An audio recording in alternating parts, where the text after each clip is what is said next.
Tuesday saw Black New Jersey Democrat LaMonica McIver grill acting ICE Director Todd Lyons. Mr. Lyons, do you consider yourself a religious man? Yes, ma'am. Oh, yes. Okay, well, how do you think Judgment Day will work for you with so much blood on your hands? I'm not going to entertain that question. Oh, okay, of course not. The committee chair stepped in, urging decorum. Los Angeles Mayor Karen Bass has barred ICE agents from using any city-owned property. Her new directive also orders LAPD to preserve evidence from immigration operations and calls for fees on property owners who give federal agents site access. And Supreme Court Justice Ketanji Brown Jackson says the justices get along well despite sharp differences. She told CBS the court models how to disagree without being disagreeable, noting they compartmentalize their work. Jackson was in the majority the least last term. Get BIN News now on demand 24/7 on the iHeartRadio app. Then hear us on WBOK1230.com. Yo, turn it up. It's Gerod on the air, spitting truth in the booth. We ain't going nowhere. New Orleans City got us hard in the beat, but corruption creeping in, gotta take back the street. But corruption creeping in, gotta take back the street. From the French Quarter vibes to the Ninth Ward grind, he's the voice of the people, yo, he's one of a kind. Talking about the struggle, the hustle, the pain, but with each word he drops, he's bringing power to the game. Gerard on the radio, calling out the lies, bringing light to the dark, keeping hope in our eyes. He's the voice of the people, making changes unfold. In the city of NOLA, we're reclaiming our soul.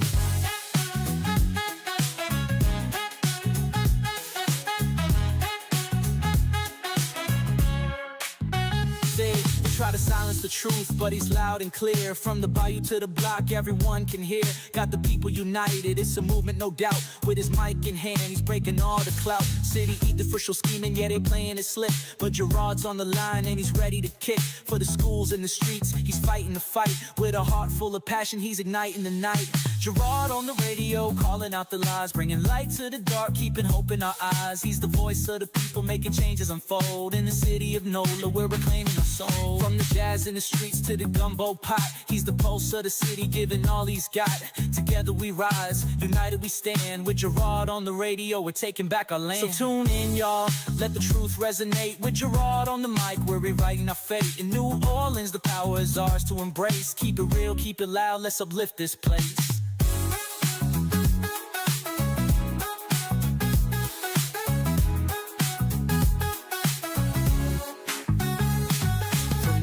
In the streets to the gumbo pot, he's the pulse of the city, giving all he's got.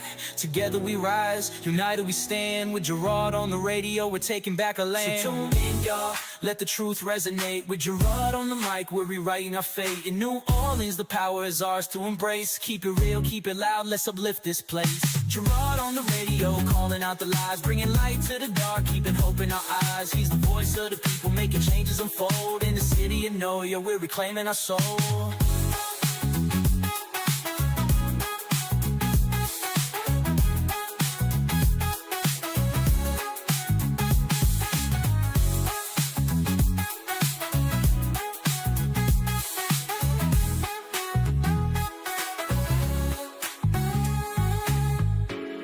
Yeah, tuning out, let the truth resonate. With Gerard on the mic, what he doing on the mic? we're rewriting our fate. Oh, writing what? Gotta lift up this plate. Writing bad checks. In New Orleans, Don't laugh at that. the power is ours to embrace. Come on, Wick. You gotta lift up the plate. Keep it real, keep it loud, let's Now uplift what? this place. You did that cut, did you? I put you in there. You know that's new. Gerard on the I radio, know you know calling your out the own. lies, bringing light to the dark, keeping hope in our eyes. He's the voice of the people, making changes unfold. In the city of NOLA, we're reclaiming our soul. Yeah! Yeah. Hey, man, No! how you gonna cut off the best part when you got like... With Gerard No, on I'm slow fade. we're rewriting Yeah, for real. Because the song cuts off abruptly. You, So you are slow fading, for real. You're fading away every day. I'm just saying. It's all right, though. That's what oldness does. you don't have that much skin color yourself, so be quiet. You're fading away, Ofe. You are Ofe. What's going on, good people? Welcome to Thursday. You see how she just looks at us when we do that? She's been around for how many years and seeing this every Still not day used to it. She's and just not cannot used to it. get used to it. Hoping everybody is having a good Thursday. It is traffic Thursday outside. If you are driving around or headed to New Orleans for the parades, get ready because there is traffic galore on every street, including getting here. As Everybody my boy and their says, grandmother going to the parade. it's terrible. Say it again. It's terrible. It's terrible. It's not even terrible anymore. No, it's not terrible. It's terrible. That's funny.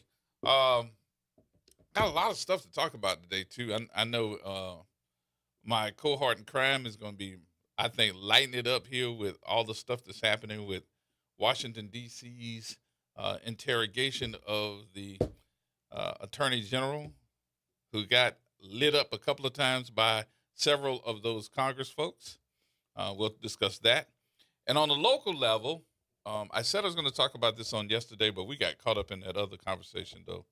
And that other conversation was, I think, very good as we talked about the stars and how they're acting and the influence that it has over on some of our local or some of our own relationships.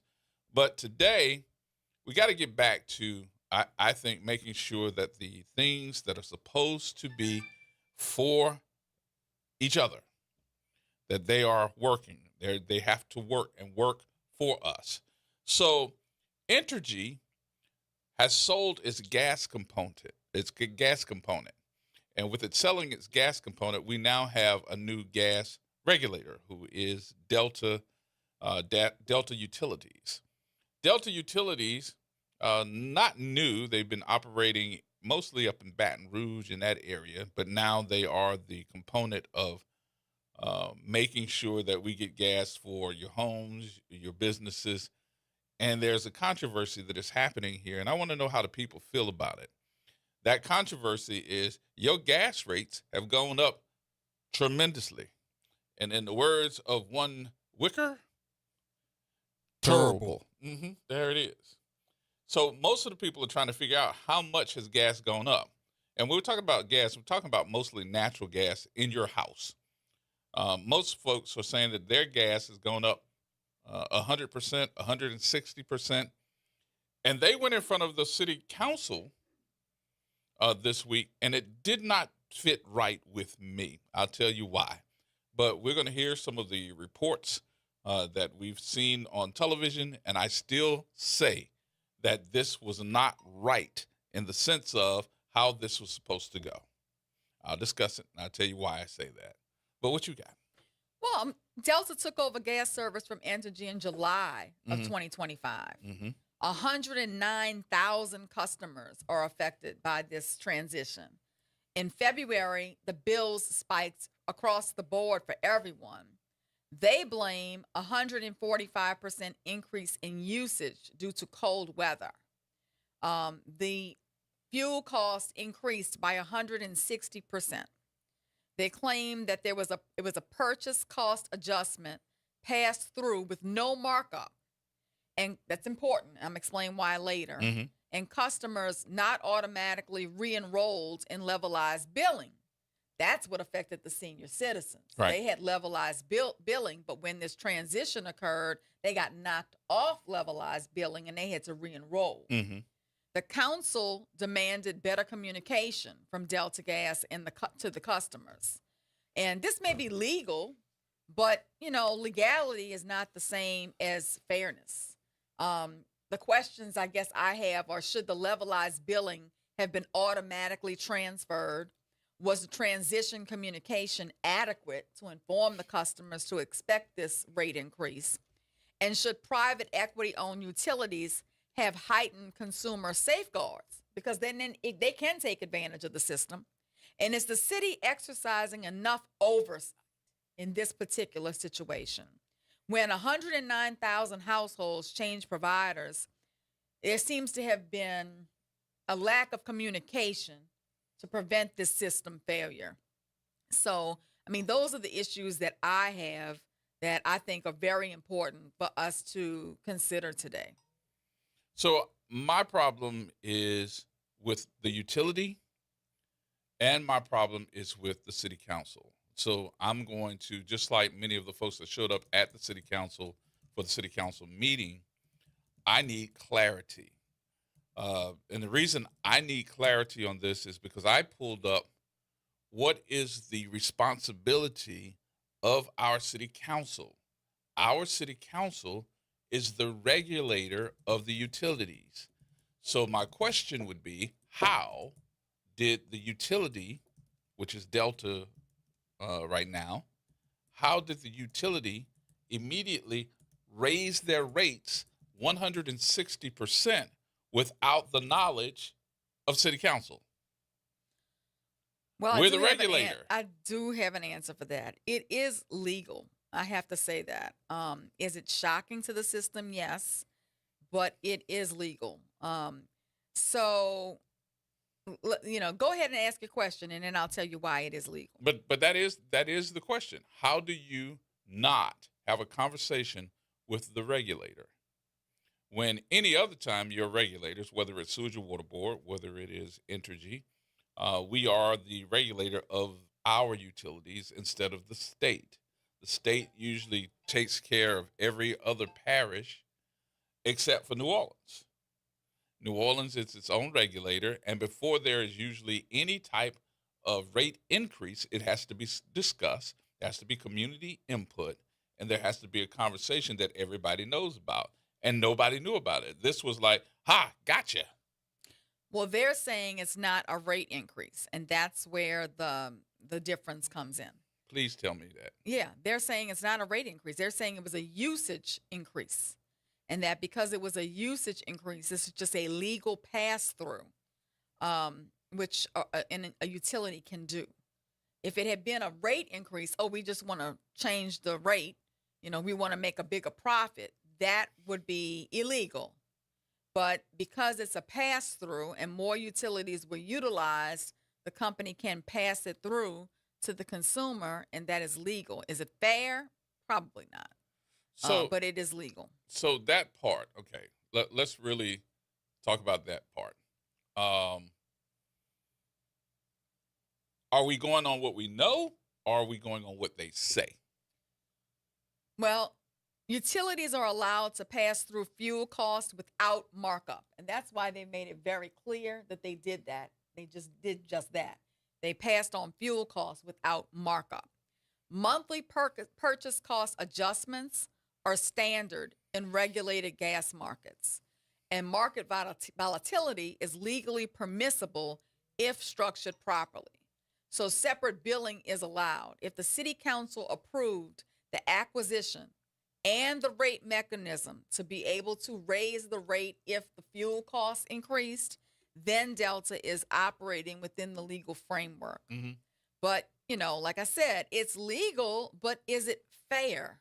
Because customers that were previously enrolled in levelized billing under Entergy were not automatically re-enrolled. And that's where it gets more complicated for me. I think the city council should have been more clear to Delta that they expected them, requested of them, right, to maintain the levelized billing. Because they didn't do that, seniors on fixed incomes have been directly hit, working families are being directly hit, and longtime budget billing users have been hit really hard. We did see a sudden winter spike that we had not seen in years, and that's what they're blaming this increased fuel cost on, that they claim they're passing through to the consumer. You believe that? Well, I do believe that we had that cold snap. I mean, it got very cold for a while here in New Orleans, and unseasonably cold. So it's kind of hard for me to argue that people weren't using more heat, weren't using more utilities to stay warm. I know I was at my house. I had that sucker turned up. Oh, yeah. So, if it is indeed a pass-through, it's legal. Yeah, we got our bill the other day, and Donna was like, and it's like $100-something because that gas bill is never but you that would high. think that if I'm using a whole month's worth of gas, and You didn't hear Wick talk? Thank you. What? You just cut Wick off. Wick was talking. Oh, that don't matter. That's why I got quiet. I just said, let him talk. No. I'm actually trying to comment on what you just said. But he didn't finish. Oh, don't matter. But anyway, so. Well, We used it more than normal, so it had to be high. But he always cut me off anyway too. So it's I'm gonna okay. get him back. Yeah, you're gonna get me The back. inspector says what? It don't matter. But anyway, what I'm trying to say is, if you have, like him and Donna, have gas that you're using for a whole month, your gas bill is usually how much? That's what I was trying to ask you. And I don't want you to tell all your business, but if you're talking about a whole month, how much is your gas bill?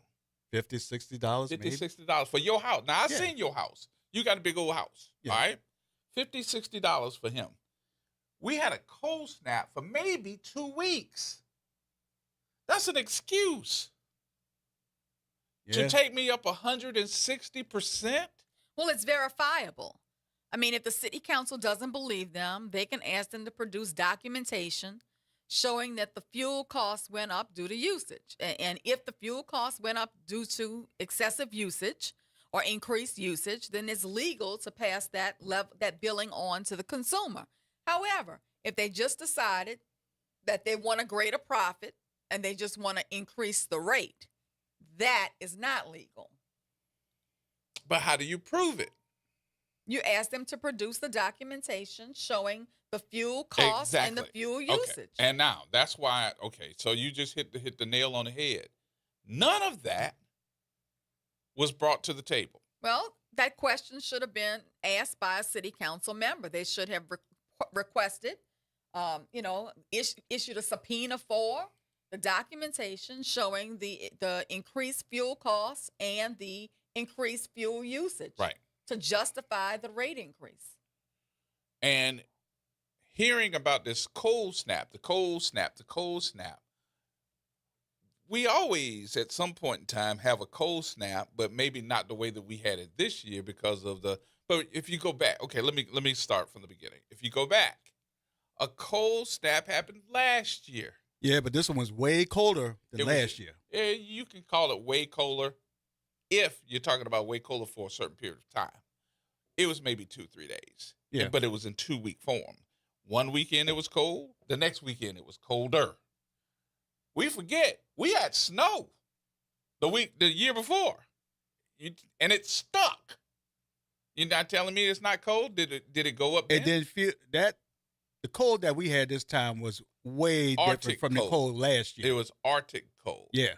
But I'm saying it did not last for a long period of time. But we were cold the year before, prior to, because we had that snow and it was cold for a longer period of time. Here's the issue. When Entergy sold the gas business for $285 million, I don't think I did. I think you cut him. Did she just? I'm going to glue it back together. When Entergy sold the gas business for $285 million, did the city build enough consumer safeguards into that transaction? To me, the city should have mandated the automatic levelized continuation. They should have mandated mandatory transition notifications. They should have put in some enhanced public education campaigns to explain the potential for an increase due to, more fuel usage and higher fuel costs. Because once a transition happens, it's kind of hard to explain that on the back end. Mm-hmm. So it seems like they didn't do a good enough job with an education campaign overall. Transparency should have preceded bill shock, and it didn't. No. And we're not talking about, and I just say bill shock. That's a good way to put it. But this is bill shock, and that's part of I think that's just part of the answer, bill shock. But it's bill shock to a lot of poor people and seniors that were taken off of levelized billing. Mm-hmm. And they're saying, now, here's your bill. That's the big issue. Right. To me, the big issue and what really has people, pitching a fit at the city council is the failure to maintain the levelized billing and to provide transparency to the public for why the bill went up. Mm-hmm. Now, I'm going to pivot to answers. I try to help the mayor out and the city council out by giving them some solutions. that I think are common sense. Common sense But ain't I so don't know common why these days. they don't come No, up no, with I it. answered that question for you right there because common sense ain't so common these days. So, my suggestion is that we need to pivot New Orleans to reduce dependence on natural gas. Should the Healthy Homes Ordinance incentivize electrification? There's federal dollars out there right now to shift from natural gas to more dependence upon clean energy. And we should have grant writers on staff to go after that funding. Mm-hmm. The city council needs to play a role in regulating private equity-backed utilities. And they need to incentivize, and with tax breaks, companies that will come in and transition us from natural gas to other forms of clean energy. So in New Orleans, we need our mayor and our city council to rethink how public utilities work. So that's my suggestion to them, my 2 cents. Okay. Although nobody invited me to any transition team, I guess nobody on the transition team thought of that. But anyway. Okay, so let me kind of give you. This is one of the things I was pulling up at the office today because I wanted to bring it, but I don't know what I did with the email. I probably lost it with all the other emails we had today. And what I asked AI was to give me the definition of regulating your own utilities, which we see that the city of New Orleans does. Our utilities come from Entergy, Delta, Sewage and Water Board. And sometimes we have conversations with the Louisiana Public Service Commission, but they don't regulate us. They regulate all the rest of the parishes in the state. New Orleans has a unique authority under its home rule charter to set rates, approve projects, and oversee service reliability. So the role of the city council, now this is what I'm reading, this is not what I'm making up. The council acts as the regulatory body, often utilizing the Council Utilities Regulatory Office and outside consultants to oversee Entergy. Unique authority. New Orleans is one of the only cities in the United States that maintains this local control over a private for-profit utility. The scope, the council's Utility Cable, Telecommunications, and Technology Committee reviews and sets rates and service for electric and gas. Let me read that again, just in case y'all didn't hear me. The scope, the council's Utility, Cable, Telecommunications, and Technology Committee reviews and sets rates and services for electric and gas. So if you set the rates for electric and gas, and you're telling me that there is no rate increase, then if I'm using the same amount of gas that I used prior to, and the rate is the same, then what are you charging me for? Extra, which would end up being 160% higher than what I paid the previous month. I'd like to know. You can't tell me services and fees. More coming up, y'all. We got some answers. We need to get some answers. More next.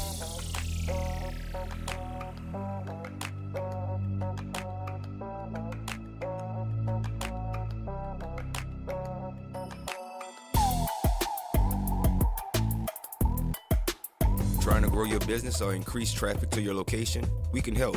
WBOK 1230 AM has a number of solutions that will meet your individual needs. Give one of our consultants a call today at 504-582-9420 or email us at info@wbok1230.com. And remember, an investment with WBOK is an investment in our community. Call today. Experience 2 nights of genre-blending music with the New Orleans Jazz and Heritage Foundation's Jazz and Heritage Concert Series, presented by Goldfarb Financial, happening at the George and Joyce Wynn Jazz and Heritage Center in New Orleans. See jazz vocalist Ingrid Lucia and the Good Troublemakers on Friday, January 16th at 8 p.m. Then, on Saturday, the 17th at 8 p.m., catch pianist-composer Lawrence Seabrist, Estralia Banda, with special guests Tommy Lowry and Bart Plateau. Expect a thrilling mix of jazz, classical, Afro-Cuban funk, and more. Tickets are $10 and available at jazzandheritage.org. Joe Biden, Nancy Pelosi, and Louisiana's Julia Letlow. What do they have in common? Liberal Julia Letlow voted with Joe Biden more than any other Louisiana Republican in the U.S. House. And just like Nancy Pelosi, Letlow has traded hundreds of stocks while serving in Congress. Worse, Letlow violated federal insider trading laws by failing to report her shady stock trades, potentially millions of dollars worth. But that's not all. Before she went to Congress, liberal Julia Letlow was a university bureaucrat. She instituted radical DEI policies, woke sensitivity training, and the university put up a public art display honoring defund the police activists. Is that what Louisiana wants in the U.S. Senate? Conservatives just can't trust liberal Julia Letlow. Louisiana Freedom Fund paid for and is responsible for the content of this advertising. Not authorized by any candidate or candidates committee. LouisianaFreedomFund.org. Ladies and gentlemen, boys and girls, welcome to another open enrollment update. Who do I have on the line today? Hi, you're speaking with Vanessa Scott of BSG of Louisiana. Can you tell us a little bit about what is open enrollment? The open enrollment period is for Medicare members that want to change from one plan to another. Why is open enrollment so important? Because a lot of people missed out on the annual enrollment period. So they need to have a one-on-one review. And if you have questions or concerns about your Medicare plans, what should you do? You just pick up the phone, call 504-621-3687. We even come out to your house. Zero cost to them. Get with BSG of Louisiana for your Medicare review. For church groups, senior communities, or disability organizations, call 504-621-3687. We are an independent insurance agency providing information about Medicare-related insurance plans. We are not connected or endorsed by Medicare or the U.S. government. This is The Law in Your Legacy. I'm attorney Pete Hamilton. I'm attorney Ryan Hamilton. If you had $1 million, would you leave it to an 18-year-old? Hopefully not, but that's exactly what can happen with a simple will. The money goes straight to your kids when they hit the legal age, no guardrails. A trust lets you control when and how they receive their inheritance. You can set ages, milestones, or even make sure they finish school first. Give them security, not a spending spree. This is not legal advice. That's just a tip brought to you by Liberty Bank and Trust. For more information, go to libertybank.net or contact us at 504-915-5016. Making a difference in the community. WBOK 1230 AM. Here we go. The reality check on WBOK 1230 AM. All right, folks, welcome back. Welcome back. Thursday afternoon, Gerard Stevens along with Suzette Bagnaris, the attorney extraordinaire, about to be Susie B, the DJ. Real quick, fast, and then the hurry coming up here, too. Man, what a day, too, as we have these conversations. I want to thank Councilman Eugene Green. He is actually texting me a lot of stuff and asking folks to show up at a couple of these meetings because they said it was very poorly attended. Look, Miguel Gerod online on our Facebook Live has a great idea. Fill the lake punch train up with windmills. Put some windmills in the lake. Get some clean energy. That's the problem. We're still stuck in the past. The New Orleans City Council is the regulator for gas utilities inside Orleans Parish. And the council needs to explore clean energy ideas that come at a lower rate. That's what they should be doing. And there's federal funding out there to help them do it, but they just don't have the grant writers on staff to go after the federal dollars. And then when they get federal dollars, they don't know how to use them. This is something that every other city is forward thinking and moving and doing right now, big metropolitan cities. At one point in time before Katrina, when going to Slidell on its windspans, somebody did have a windmill out there. Yeah, that's what they need to do. And I think Katrina destroyed it because I haven't seen it. I never saw it back. But I was like, dang, they got a windmill. I said, man, I wish I could get frustrated that. residents. But to address this situation, the city council can require formal rate case hearings if people are saying that they were, overbilled. They can demand detailed fuel cost documentation from Delta. They can audit billing transition procedures between Delta and Entergy. They can subpoena internal communications related to the transition from Entergy to Delta. They can require quarterly reporting on levelized billing enrollment. And even if the fuel costs are passed through without markup, the city council can scrutinize the procurement timing, the hedging practices, the risk management, and the communication protocols. I mean, they do have options. Are they going to do them? That's the question. But the council could require Delta to automatically re-enroll prior budget billing customers. They could make levelized billing opt-out instead of opt-in. Like everybody's, levelized to be put on a levelized plan unless they opt out of it. That seems to be fair. That seems to be equitable. And then we'll all know what we can expect monthly as a bill, right? They can send, proactive written notices before seasonal spikes to let people know these are the things you can do to, reduce your rate of an increased bill. Let's take a listen, though. Let's take a listen to what happened at the meeting at City Council. Go ahead, Wick.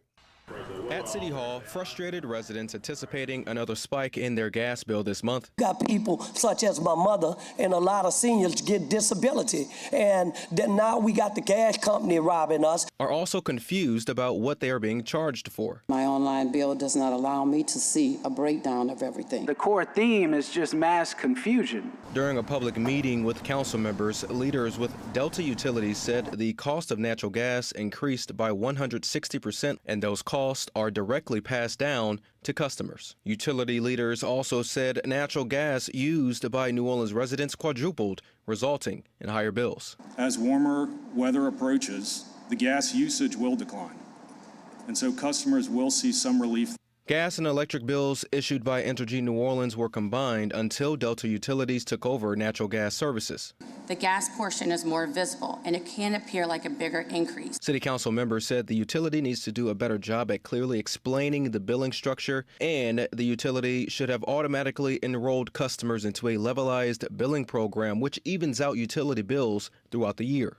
Everyone who is in levelized billing with Entergy should have been in levelized billing with Delta. Luana Hurst lives on a fixed income. She said she was recently informed about Delta Utilities' levelized billing plan, which could have helped her. The most frustrating part is because the increase in billing, my bill increased from $30-some to in 2 months to $120-some. The council urged the utility to be aggressive about promoting levelized billing. Reporting at City Hall, Winston Reed, WWL, Louisiana. There you have it. The suggestion I made is exactly what was suggested. Put everybody on levelized billing unless somebody wants to opt out from that plan. I agree with you somewhat, but I don't agree totally. Let me tell you why. First of all, which was said in that statement that the lady made, and I think that Councilman Eugene Green understood this as well. I just don't want you to send me a bill and say this is what you owe me. I want my money. I need a bill that's going to show me and break down what my usages were. So the folks are saying we don't even know what we used. The bill is not even stating how much of the gas you use. It has no information on it. Then you're not communicating with the folks that are the regulators. And it seems that the regulators didn't communicate with them either. So there seems to be a disconnect in the communications or the planning on how this was going to be taken over. Then, of course, Councilman Green is saying that folks did not really go and attend these meetings when they had the opportunity to do so. But we got to stop holding meetings in the middle of the day when folks at work or I got something else to do. You need to find a time that you can hold a meeting that the majority of the folks that live in this city can come to the meeting or do it somewhere else other than downtown because I don't have nowhere to park. I got to go pay for parking or I got to take the RTA bus. Where else can we do these meetings? That's a great point, Gerod. If you really want citizen participation, stop having the meetings at City Hall. Stop having the meetings during the 9 to 5 workday. Yep. And stop Monday having them downtown at your convenience. It's supposed to be the convenience of the folks. You can leave that office. You got security and transportation. So my point is just that. If you're trying to make me have a utility that's a convenience, make it convenient for me to have the utility. That's all. But to hear these folks say my bill went up from $30 or $30-some a month to over $100 and some a month, That may not seem like a lot of money for some folks, but when you're on a fixed income and you're a senior citizen, that could be the difference between whether I eat tonight or whether I'm going to be cold tonight. Which one you want? And I think that it has to be taken care of, and everybody should have an understanding. Delta Utility, I have to give you the shame on you for a minute. Just for a minute. I know you're trying to take it over, but you got the same problem in Baton Rouge. Oh, I wasn't supposed to tell that. And this isn't about punishing Delta, though. Yeah, it is. It's about protecting the residents. Mm-hmm. If the market fluctuates, the city's job is to stabilize the impact on families. You know, being proactive means anticipating the shock and not just reacting to the outrage.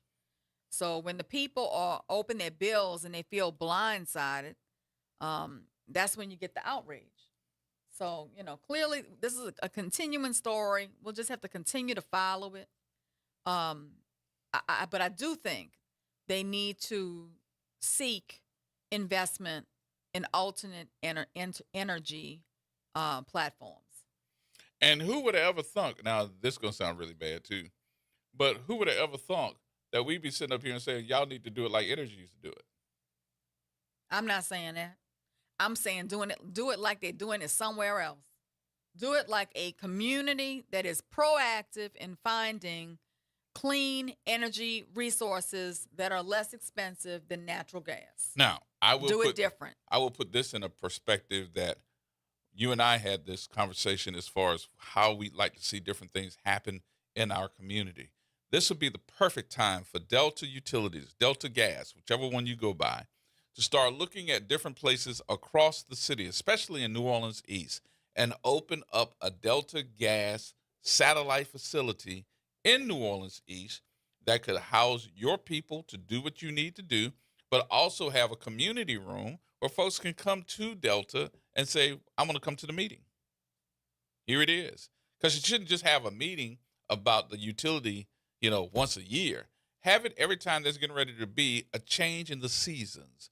If you're going to have something about, you know, your utility going up in the wintertime and possibly in the fall, then here's the opportunity to say, this evening, come on out to Delta Utilities in New Orleans East, and what we'll do is sit down and have a conversation about your gas bill. Here's how you can get on levelized billing. Now, when I said I disagree somewhat, I'm going to tell you why I said that. I don't think levelized billing is the answer. It's part of the answer, but not the answer. It's part of the answer after you fix the part about how much I got to pay. Don't put a whole bunch of money on levelized billing. Well, we said people can have the option.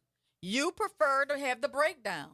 I just want to know what my bill is going to be every month so I can budget for it. And I don't want it to keep changing. I would rather it be consistent across the board. Therefore, I can budget on it. If it's level across the board, it could have still went up. You're not giving me the information on how much my bill is completely. You're keeping me at a certain point. And how you know if they're telling you the truth or not? You don't. So why you need to know? I want to know because it's my money. You don't know what it means when they send it to you. So why do you need to know? Because I need them. You can't challenge them if they say, "Oh, you used 10% more, 20% more." If you checking my meter, I need to know what it said on my meter, how much gas we use. So you need somebody to sit there and put a different number every month just so you can feel better about yourself. Thank you. Okay. You just want to pay. I just need to know what the bill is so I can handle it. Handle it. Period. Let's take a listen. Go ahead. This is Baton Rouge. We have a heater. We don't use the heater, every day. Had a whole lot of cold, maybe once or twice a week.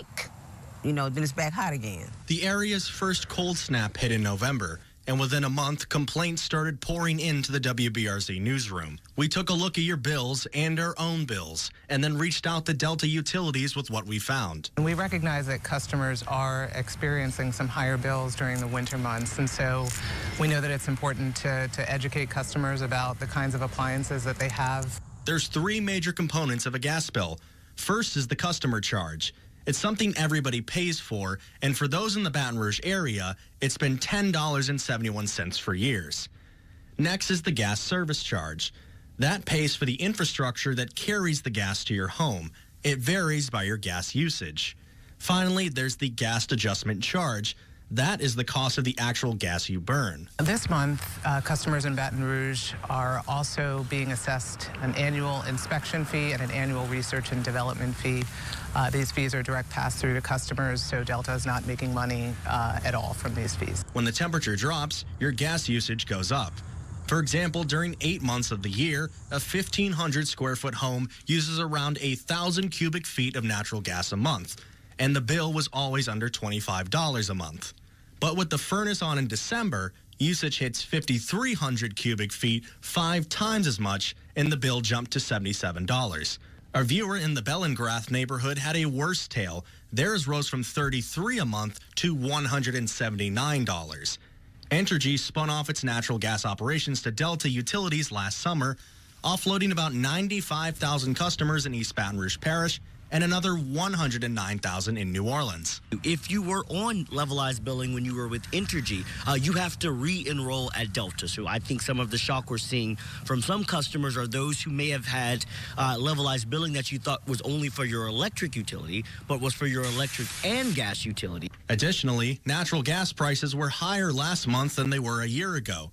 The unit prices for natural gas at Delta for December was just over 65 cents. A year ago, it was less than 40 cents when Entergy provided service. Delta is paying about 2/3 more for natural gas this year than Entergy did last year. In addition to levelized billing, Delta says it can work out payment plans too. And if your bill is exceptionally high, an energy audit of your home, may be in order to look for leaks. Back to you guys at the desk. All right, there you have it. We thank WBRZ for letting us use the audio. So do you understand what I'm saying now of, yeah, I want to know what I'm paying for? Because the stuff that they named in this story that you're paying for don't seem to have nothing to do with your gas. Yeah, annual research and annual... Your research and this and that. I'm like, wait a minute. How did all that get on your bill? That sounds like a cost of doing business that maybe should not be passed on to the customer. That sounds like a cost of you doing your business. And that's why I'm saying folks have got to be able to pay attention to these things and look at your bill, because your bill's supposed to. Now, remember something, the difference between this bill that we're talking about and the bills that came into the folks in New Orleans. They didn't have all that on their bills. You got it on the folks' bills in Baton Rouge, but you don't have it printed on the bills here in New Orleans. And I think that that's just a shame that we haven't picked that up. So, I don't know. We'll take a break here. We'll come back. More in just a minute, y'all.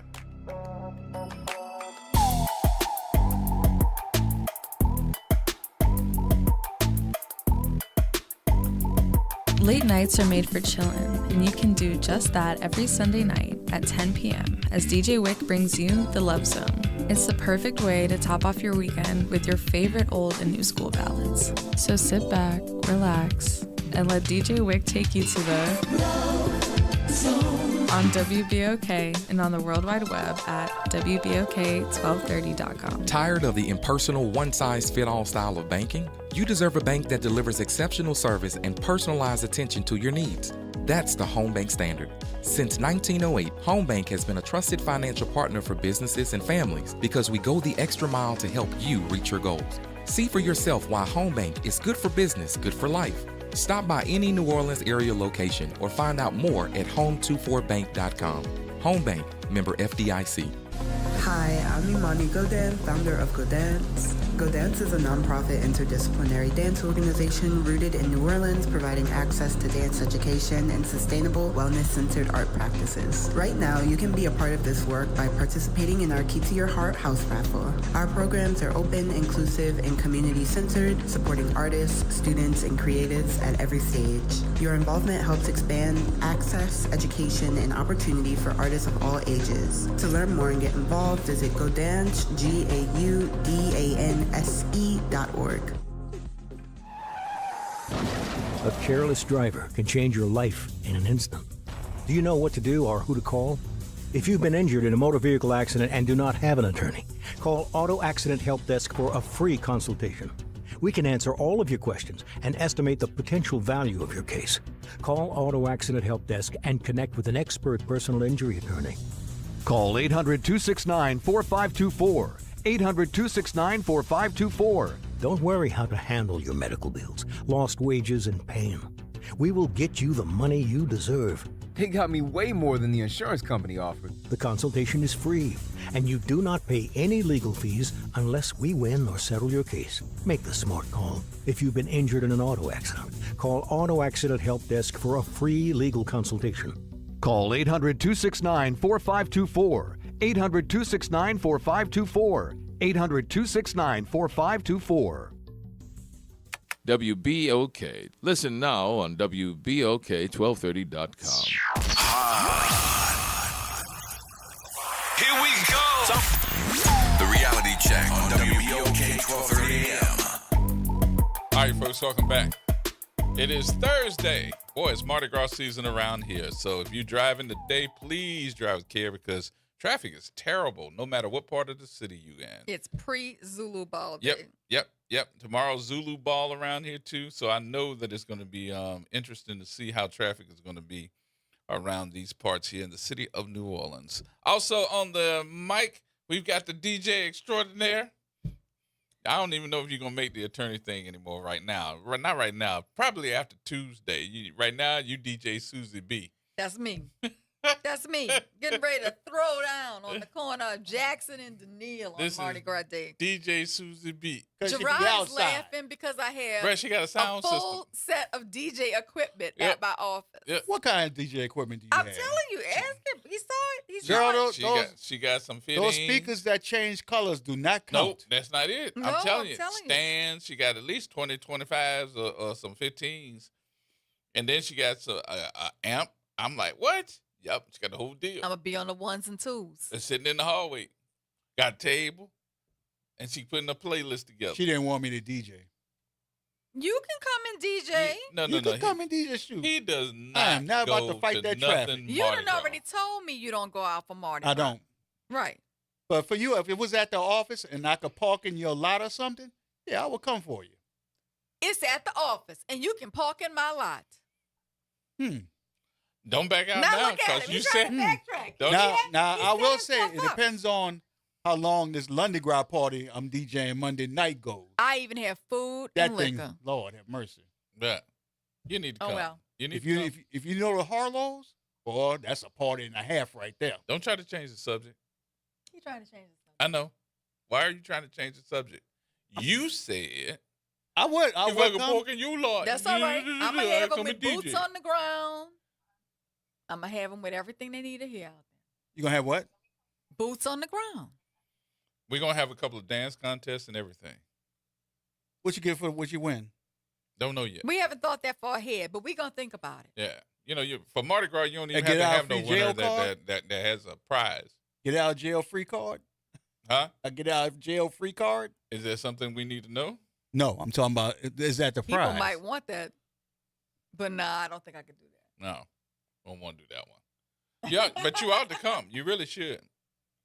It should be fun. What time y'all getting started? Early. Early, like 7 a.m. Oh Lord. Zulu passes at 8. I have. We are blocks away from the start. Like I said, the last time I did Mardi Gras was in 1998 when I threw cups at him. That's the last time I did Mardi Gras. Well, it might be time for you to come back out. Well, you'll be able to find us because you'll see the nice banners that we have on the balcony. Yeah, order the new banners. Thanks to Universal Printing. Universal Printing, yes. Leticia did a wonderful job. Exactly. So you'll be able to Universal find us very easily. Wait, is that close? Because we're representing Zulu and you, and that's what's on the banner. Is that close around to where Button used to have his photography shop? We're right there by Dryad Street YMCA. We're Right on across the the corner street. of Daniil and Jackson. Okay. Right across the street. Some people know it as the Old Tammy's Bar. We bought the Old Tammy's Bar. I ain't know nothing about the new Tammy's Bar. And we built the office there. Okay. Mm-hmm. Y'all should have left that set partial up as a nightclub. Have your parties there. Look, people pass in front of the office all the time and say, Tammy looking good, Tammy looking good. And it took me a while to realize why they were telling me that. It's because the office is where Tammy's bar used to be. Tammy's still in there. And some Gerard other thinks the office is haunted. What did Tammy do to you? And I'm not lying. We were sitting downstairs in the conference room doing work, and next thing you hear is somebody upstairs and something going boo boo boo boo boo. I thought it was me until she stopped doing what she was doing and said, "Who's upstairs?" And I didn't even react to it that much because I didn't want him to be scared. But when we first moved into the building, we would come in the morning and the Alexa would be on playing like ballroom music. And so it kind of threw Stacy off. Stacy was real freaked out about it. Some of the other employees were like, something weird is going on in here. And then we had this lady off the street who walked in one day and told us, I'm a medium.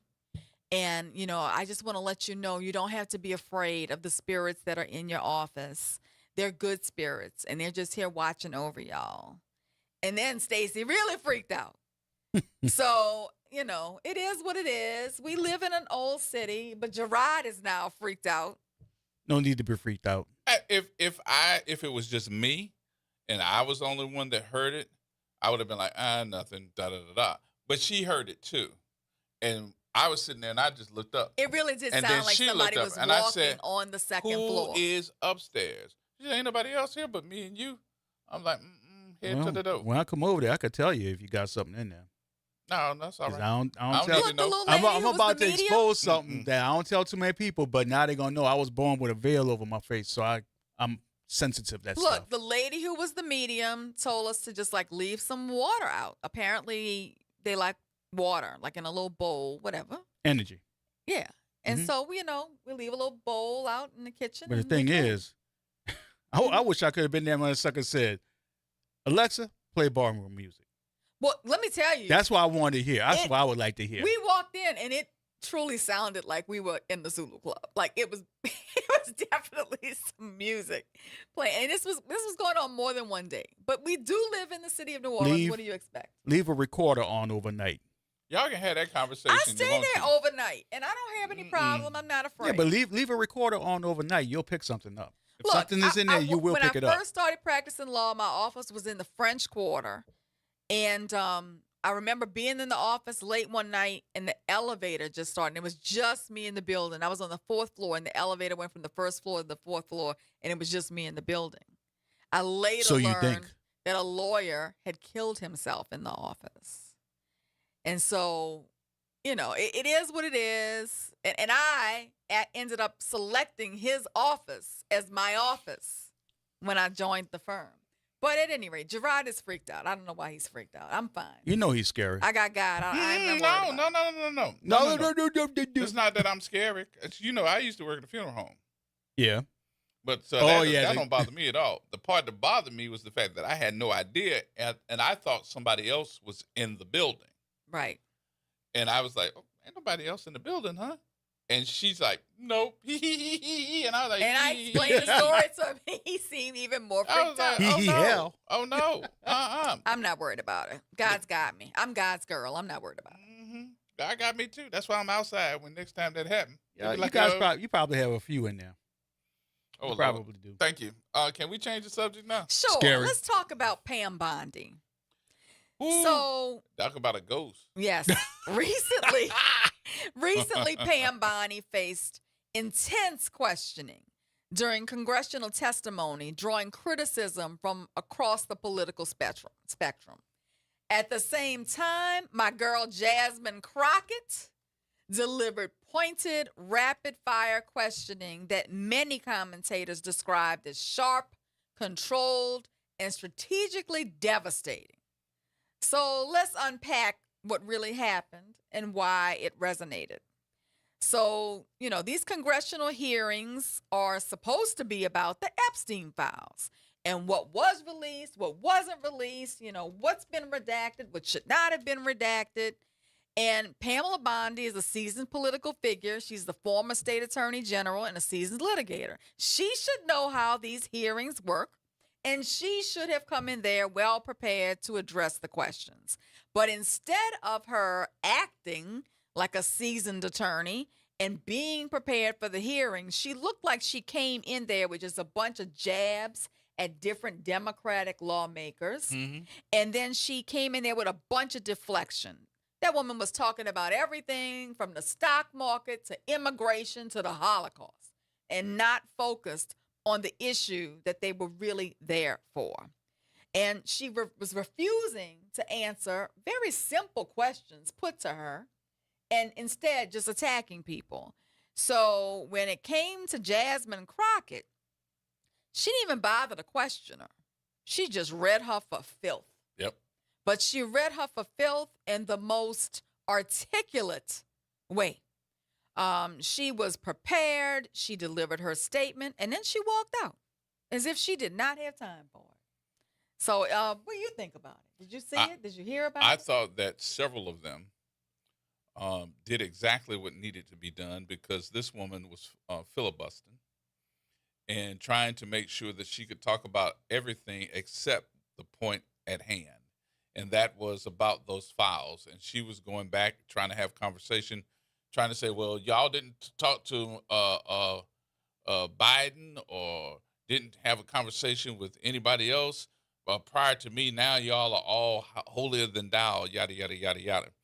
But my whole point is, you're the attorney general, and you called a congressman, a sitting congressman that was on that committee, a fake lawyer, has-been lawyer. I mean, you're actually doing exactly what the Cheeto in charge usually does, has conversation. What makes you think that as the attorney general that you can have the right to call somebody out of their name? And not only that, I think, now this is just personally me, I don't know this yet, I'm just saying, I think that those congressmen that she just PO'd yesterday are going to go back and file perjury charges on her, because she lied several times. And let me tell you something. I thought it was kind of ridiculous that Pam Bondi, a graduate of Stetson University, the 99th best law school in the U.S., would call Jamie Raskin, a graduate of Georgetown University and Harvard Law, both of which he graduated at the top of his class, a washed-up lawyer, when that idiot couldn't fix a parking ticket. There you go. All right, y'all, we're going to come back. We'll take some of your telephone calls, too, at 504-582-9422. Did you get a chance to watch any of this on any of the channels on yesterday? I want to see what your thoughts were when they interviewed and had the congressional hearings with Pam Bondi. More coming up, y'all. News is next.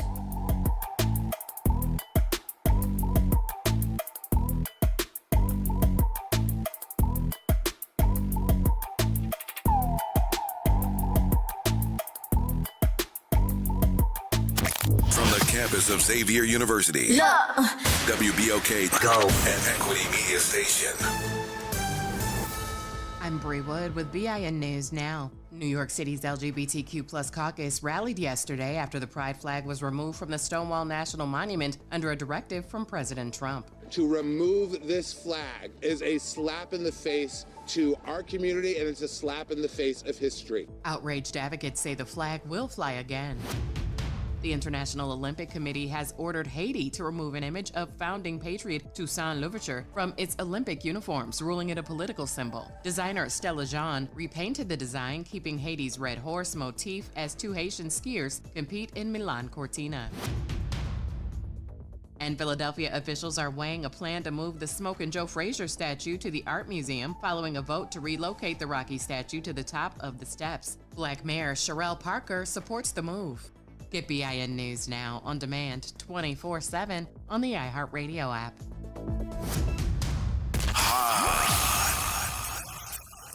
Here we go. The reality check on WBOK 1230 AM.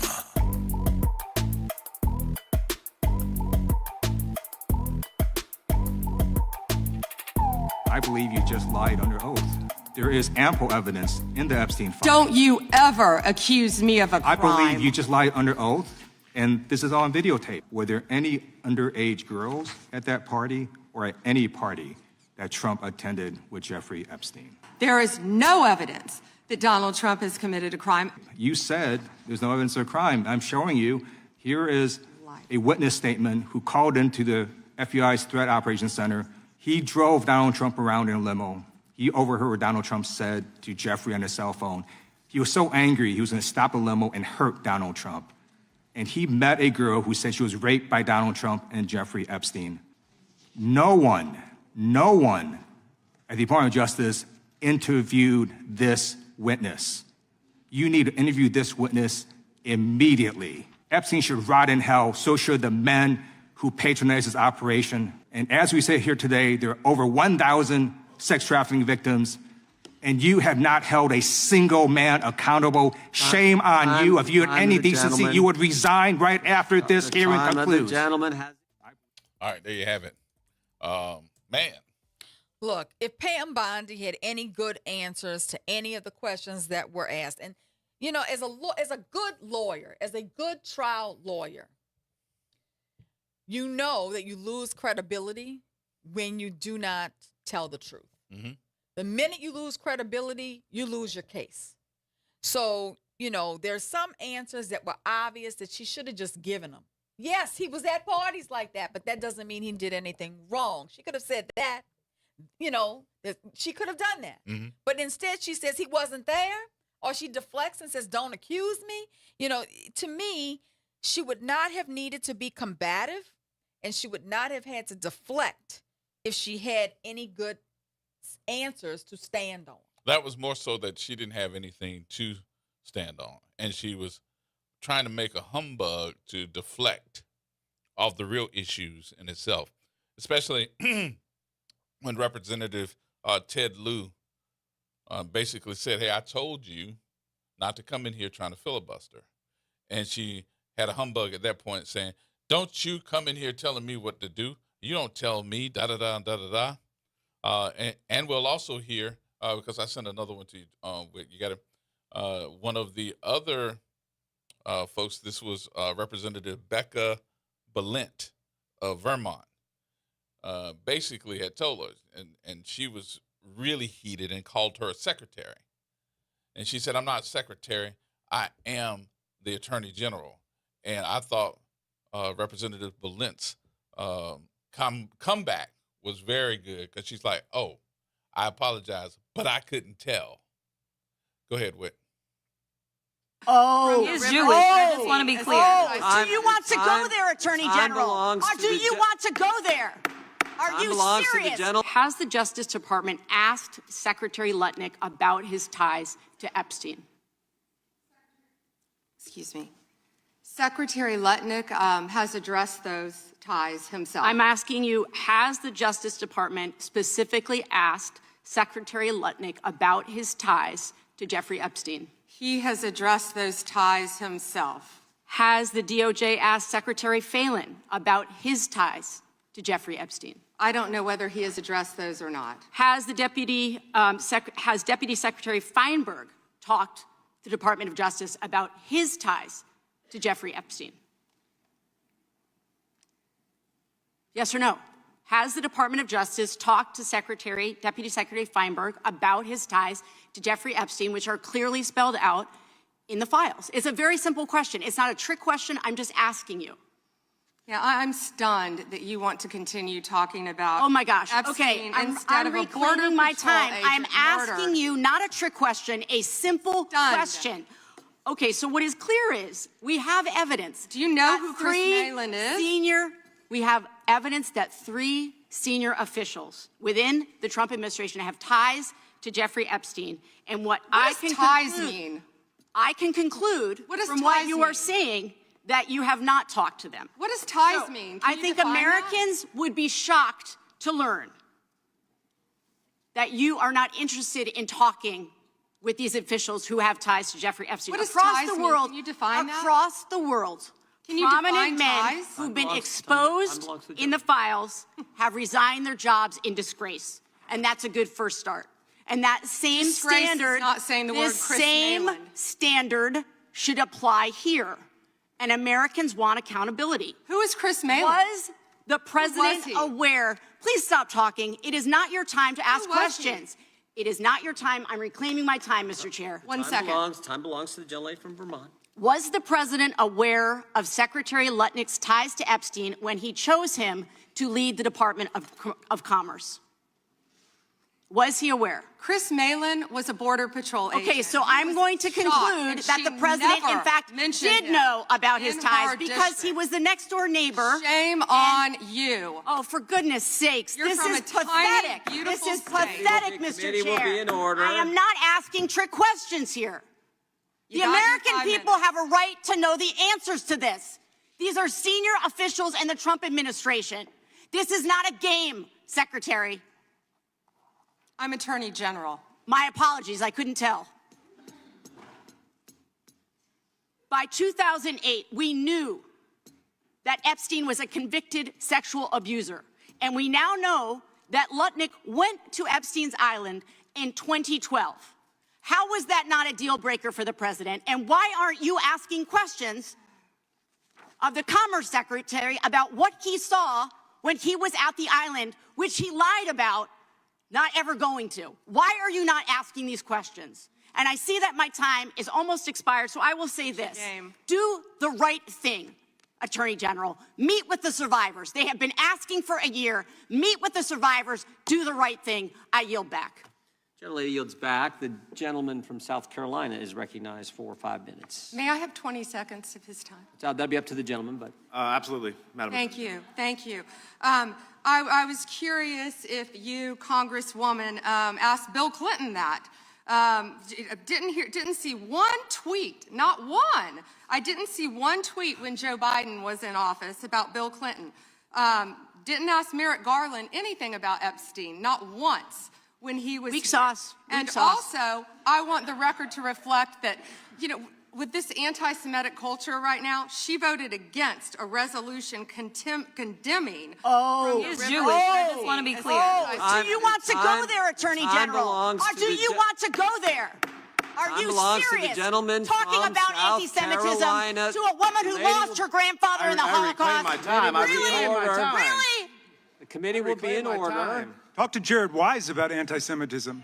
The ranking member. All right, there you have it. Can I get like 30 seconds? As a lawyer, I am so disappointed and disgusted in the Department of Justice. Mm-hmm. The Department of Justice is a complete sham under the Trump administration. It was the last time, and it is this time. They are clearly, the mission of the Department of Justice is to engage in cover-up and to give cover to the actions of the corrupt Trump administration.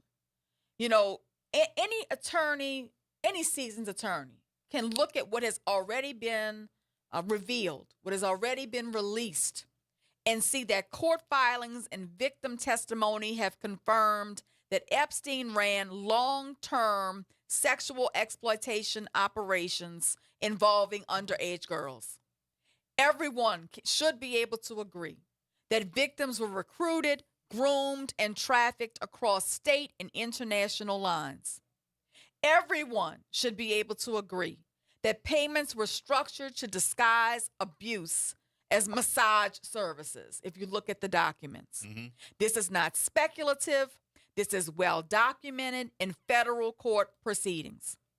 Everyone should be able to look at the evidence and agree that there are flight logs and deposition transcripts and emails that have proven that Epstein had relationships with high-profile politicians, including Trump, business leaders, including business leaders who own Nickelodeon, business leaders who owned the companies that took school photographs of children, businesses that owned Chuck E. Cheese, businesses that engaged in business related to children, academics that were engaged with children and royalty. Okay? Everyone should be able to agree based on the documents that have already been produced. Everyone should be able to agree based on the flight logs that he had private jets carrying many prominent individuals, including Trump, including Clinton. Yep. Okay? Everyone should be able to agree that he cultivated elite social circles for the purposes of sex trafficking. You know, for her to sit there and instead of answering these questions and not even face the victims who were in the courtroom that she refuses to interview, and then engage in deflection and attacks upon sitting members of Congress to not answer questions, to me, should evidence a need to disbar her as an attorney and a need to remove her from that office. You know, and she's clearly hasn't taken a page from Rudy Giuliani, who defended Trump to his own detriment and ended up going to jail. She truly hasn't taken a page from Bill Barr, the last attorney general under Trump, who ended up resigning when Trump asked him to start lying about the election being stolen from him. Barr resigned. But I do think that there's going to be more to what happened yesterday than what we're seeing or hearing right now, because she's lying. And she's definitely lying. She filibustered several times. And then, of course, they started laughing at her on the stand. And then the other part of it is they found that she had lied several different times. So you're under oath, the attorney general lying to Congress. I think that there are going to be some ramifications behind that. But everybody keeps talking about Jasmine Crockett's conversation yesterday to Pam Bondi. Let's get a chance to listen to what Jasmine Crockett said yesterday, because she didn't basically have no questions. She made statements. You got it? Department of Justice scrubbed from its website in September. Without objection, the gentlelady from Texas is recognized. Thank you so much, Mr. Chairman. And to be clear, I'm not going to ask any questions of this witness because this witness has revealed that she has no intentions of answering questions. But instead, I'm going to ask some very basic questions really quickly of my colleague, Becca Ballant, if she will answer right or wrong, raping children. Wrong. Right or wrong, killing random citizens. Definitely wrong. Right or wrong, enriching yourself as the sitting president of the United States. Definitely wrong. Okay, thank you, because I probably never would have got that with our witness. Our witness who somehow is a lawyer but does not understand how it works with witnesses. I'm not really sure what law school she went to and what all kind of cases she tried, but typically when you come into a space and somebody's a witness, then they sit there and they answer questions instead of asking questions. And then we also have this objection that we use as lawyers called non-responsive, when a witness fails to actually answer the question. But nevertheless, let me address the survivors, because that's exactly who they are. They are not victims, they are survivors. Let me say thank you for having more courage and moral clarity in your pinky fingers than the entire Department of Justice. We are currently the laughing stock of the world, partially because of the failed leadership within the DOJ, as we see kings and queens falling everywhere around the world. But we don't know the basics of right and wrong in this country, because it's not about partisanship. And that's why I applaud Thomas Massie, because he's the only person on the Republican side that has a backbone and knows how to stand up to corruption. But nevertheless, let me keep going. My Democratic colleagues have been attacked this entire committee hearing. They have been lied on, and frankly, the American people weren't looking for that. They were looking for answers about the corruption that they see coming from this administration. In the written testimony of this witness, of this particular witness, she stated that when she took office, she had two main goals. The first was to end the weaponization of justice, and second, to return the department to its core mission. Not only have you lied about both, you've intentionally done the exact opposite. You're spending more taxpayer resources arresting journalists than you are prosecuting pedophiles and creeps. In fact, your boss, the President of the United States, stated that this administration, quote, took the freedom of speech away. And at your direction, DOJ has arrested Don Lemon and Georgia Fort. And I might add that y'all actually had a judge that rejected y'all for trying to arrest Don Lemon before, just like the grand jury rejected y'all as it relates to Senator Kelly, just like a grand jury rejected y'all as it relates to Senator Slotkin, just like the case against Tish James was dismissed and the case against Mr. Comey was dismissed. I completely don't get how it is that you're sitting at the top of DOJ, because you don't seem to be good at your job. You're spending more taxpayer resources arresting these journalists. In fact, we know after Georgia Fort and Don Lemon were arrested, we know that there were homes of journalists that were raided. We know that threatened prosecution against students protesting your actions and forced tech companies to remove apps used to track ISIS activities. But let's circle back to you protecting pedophiles and creeps, because I want to talk about the president and his possible involvement with Jeffrey Epstein. Now, I don't know what the president might have done with Jeffrey Epstein, but unlike this administration, I believe that facts matter. So let's talk about the facts. Fact number one, Donald Trump is one of the most named people in the Epstein files. At least 5,000 files contains more than 38,000 references to Trump, his wife, or Mar-a-Lago. Fact number two, Jeffrey Epstein and Ghislaine Maxwell made young girls available to Trump on multiple occasions. For example, according to this file, Ghislaine Maxwell presented a young girl to President Trump who spent more than 20 minutes apparently flirting with her. Here's another example. This shows notes from FBI investigators that describe Jeffrey Epstein transporting a victim to Mar-a-Lago to meet with President Trump, where he bragged to Trump that, quote, "this is a good one." Now, I'm not saying that the president is a pedophile, but there is a lot of evidence in these files that suggests that he's very close friends with a lot of men who are pedophiles. What's crazy about all of this is just that this is a big cover-up. And this administration is engaged in it. In fact, this administration is complicit.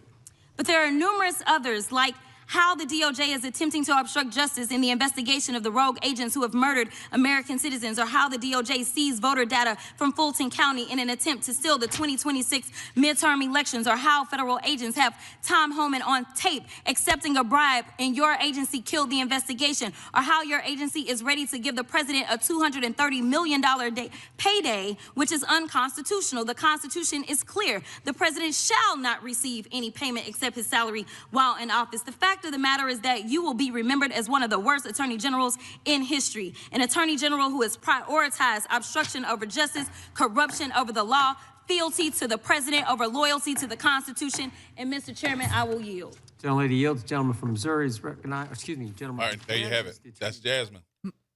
Drop the mic. You know, I am so proud of Jasmine Crockett. Love her or disagree with her, she has become one of the most visible voices in Congress, and not by accident, by hard work. She didn't rise to prominence through quiet committee work. She rose through confrontation, for addressing tough issues, through sharp questioning, through viral moments like the one we just heard, and through unapologetic rhetoric. She stands on facts. She's always well prepared. She always stands on intention, works with intention. She represents a new generation of lawmakers who understand something very clearly, that congressional hearings are no longer just about policy. They're about morality. They're about holding people accountable for wrongdoing. And she's not afraid to say what needs to be said. Now, they have photos of her when she was young, and she's actually standing in the grasp of Trump. I'm talking about Pam Bondi. Oh, I know. Look, there's a lot to unpack about that. I mean, last night, social media was talking about Erica Kirk. Mm-hmm. And Erica Kirk, with J.D. Vance, they're saying, well, no, more than that. Erica Kirk apparently was one of these kids who was involved in the pageants that Epstein used to host. She was Miss Arizona, as a matter of fact. And she knew Trump through the pageants. That's how she met him. And Epstein introduced her to Charlie Kirk. And prior to Charlie Kirk's death, he had seen a lawyer because he suspected that she was cheating on him with someone. And so they apparently had an investigator following her around in the days prior to Charlie Kirk's death. And he had removed her from his will and was preparing to divorce her prior to his death. Then he dies, and she ends up taking over his business and getting all of the money. Now, another conspiracy theory, and I'm going to say this is alleged because this is truly a conspiracy, is that she is the same age as John Benet Ramsey. Oh, wow. Who was also on this pageant tour. Oh, wow. And people are saying that through facial recognition, they could be one and the same person. Now, that's a conspiracy theory. But, we buy into the conspiracy theories over here. We the president and the vice president of the club. But I had a joke, right? It's terrible. It's terrible. It's terrible. But let me give you the hot tea. But Like, you- there's more hot tea. I got to do that. I got to do this first. You talking out the side of your neck. Why? You can get it? No. You got it? Okay, never mind. Well, let me give y'all the hot tea. You're going to hell for that one. I know. Okay, I got to give y'all a hot tea on this. Are you ready for this? So text messages have surfaced and posts have surfaced. No, because I don't go there with y'all. Text messages have surfaced and social media tweets have surfaced where Erica Kirk, at the age of 25, is sending sexually explicit text messages and tweets to a 15-year-old girl, trying to encourage her to do something of an improper nature. These receipts were all over social media last night. So Turning Point USA is blowing itself up.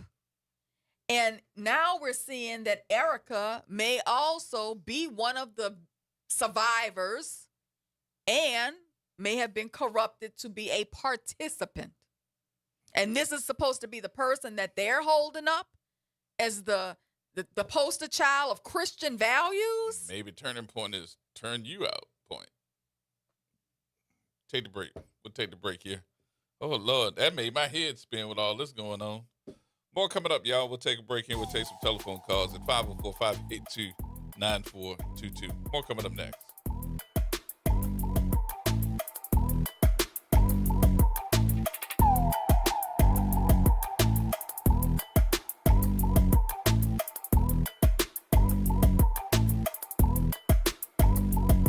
This is the Bloomberg Black Business Beat, sponsored by Lowe's.com. Women's basketball superstar Juju Watkins bought a minority stake in the National Women's Soccer League team Boston Legacy FC. I talked to Bloomberg U.S. sports business reporter Randall Williams about the groundbreaking deal and why it's a big deal for Watkins and for Boston Legacy FC. She was really excited about it. I think this came pretty natural for both parties. Boston Legacy FC has done a lot of work grabbing celebrities. Caleb Williams is an investor. Aaliyah Boston of the Indiana Fever is an investor. And so this falls in line with Juju Watkins, with Boston Legacy. And so it's a big deal for her. And it's the first deal that I've seen where it's a women's college player becoming a sports owner before they're a professional, which is crazy. It is crazy, and we're still at the very beginning of what could be a historic career for Watkins. I'm Bloomberg's Justin Milliner on the Black Business Beat. Time is valuable. That's why Lowe's Blueprint Takeoffs turn blueprints into quotes faster. Bring us your plans, and we'll generate itemized material lists to make quoting easier so you can get back to building. Plus, at the Lowe's Pro Desk, you get access to thousands of building materials not sold in store. And when your order's ready, we'll deliver everything to the job site. Improving is easy at Lowe's. With Fidelity Wealth Management, a dedicated advisor gets to know you and your goals to build a comprehensive plan to help grow and protect your wealth. Backed by a team of specialists, they'll analyze all your accounts, even the ones they don't manage, to keep an eye on taxes and provide proactive portfolio insights that can help you unlock your wealth's full potential. Learn more at fidelity.com/wealth. Investment minimums apply. Fidelity Brokerage Services, LLC. Member NYSE SIPC. It's Off the Top with Norman Robinson on WBOK 1230 AM. Well, Jesus, take the wheel. I am totally outdone mentally and spiritually to learn that the Black Conservative Federation is twisting itself into knots, scrambling to defend President Trump after he posted a video depicting former President Barack Obama and his wife Michelle Obama as apes in a video supposedly about voter fraud. The video was posted on Trump's social media platform, and it immediately drew a storm of anti-racist backlash. Tim Scott, a Trump ally and the only black Republican in the U.S. Senate, called it the most racist thing he has seen from this White House. However, he did not say it's the only racist thing he's seen from Trump's White House. Subsequently, the video was taken down, which resulted in, ironically, C.J. Pearson, a prominent black conservative, to issue a statement saying, quote, "This particular clip was obviously posted in error, and I'm glad to see that it has been deleted," end quote. That part was good. But then he continued, quote, there is not a racist bone in President Trump's body. Really? End quote. That part wasn't good. He even said it didn't diminish his view of the president. Adding more fuel to his dumpster fire, he argued that Trump has done more for the black community than any. It's Off the Top with Norman Robinson on WBOK 1230 AM. Missed a show? Want to hear that guest everyone's talking about? WBOK is now streaming on all your favorite podcast apps. Just search WBOK Media, hit download, share with a friend, and don't forget to rate your favorite shows 5 stars. Because when our voices are heard, our impact grows. Tired of the impersonal, one-size-fit-all style of banking? You deserve a bank that delivers exceptional service and personalized attention to your needs. That's the Home Bank Standard. Since 1908, Home Bank has been a trusted financial partner for businesses and families because we go the extra mile to help you reach your goals. See for yourself why Home Bank is good for business, good for life. Stop by any New Orleans area location or find out more at home24bank.com. Home Bank, member FDIC. Saturday, February 14th, join WBOK for a special LCMC Health edition of Keeping You Well Cafe. Meet me, Kimber White Dupree, Endymion Saturday from 2 p.m. to 5 p.m. outside the University Medical Center. I'll be broadcasting live in front of the parade route, and a special team of medical professionals will be stopping by, ready to give you tips to keep you healthy this carnival season. Don't miss this special edition of LCMC Health, Keeping You Well Cafe, and WBOK Broadcasting live on Saturday, February 14th from 2 p.m. to 5 p.m. LCMC Health. Tomorrow starts here. Making a difference in the community. WBOK 1230 AM. Here we go. The reality check on WBOK 1230 AM. All right, folks. Welcome back. Welcome back. Good conversation, y'all. 504-582-9422. Attorney Suzette Bagnaris, Gerard Stevens with you. And, of course, we got T-Bone on line 1. T-Bone. Oh, I made it first. Wow, I feel special, man. Hey, what's going on, y'all? Happy Mardi Gras before I forget to say it. All right, same to you, my friend. What you got? Any man, any parent, any uncle, aunt, grandmother, grandfather within the sound of my voice should be appalled of what's going on here. And I say those relational pronouns because you know a young child, a young girl in your family in relation to you. And these are the kinds of victims that are involved in this thing.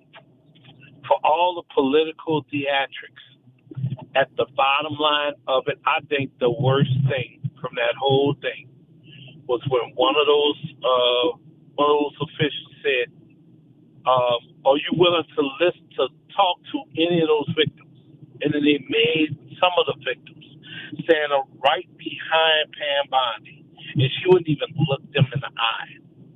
She's not acting like an EG. She's acting like a defense attorney for this man right now, for him and his buddies that he hung out with Epstein.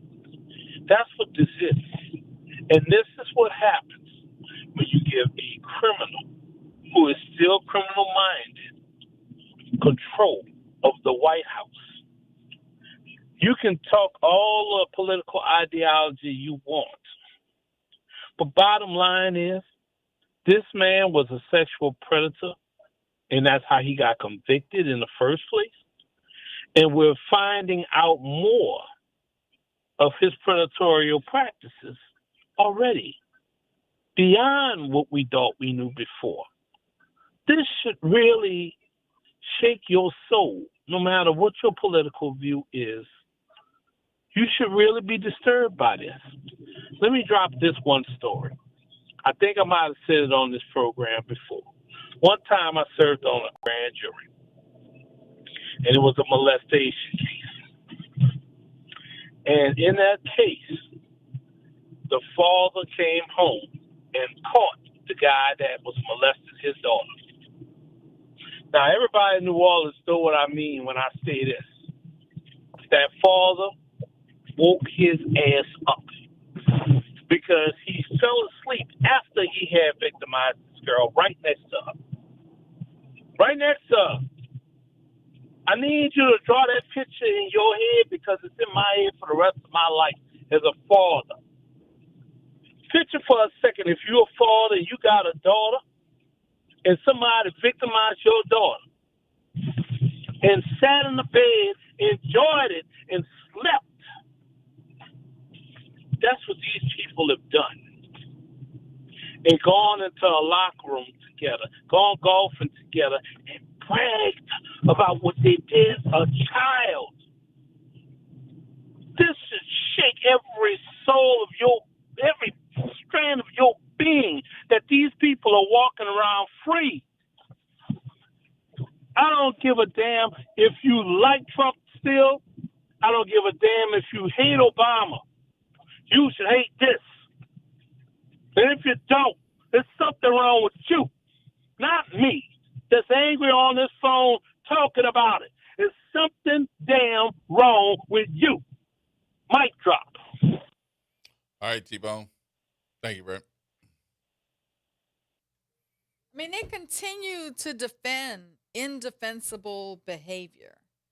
I'm not going to repeat the content of any of these text messages between Erica Kirk and this alleged 15-year-old girl.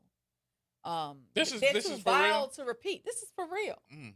But how can you make this woman now the face of Christian conservatism and think that you're going to start a whole movement on all these college campuses now and high schools and middle schools where they're trying to put these Turning Point USA chapters? Mhm. You have to question these chapters now and their placement at all of these schools. This raises a whole nother level of concern for that. Well, I know that they were having a big conversation about Erica Kirk. Was she the recipient of being the leader of something that she wasn't prepared to be? And the other thing, what type of relationship was she having with her husband?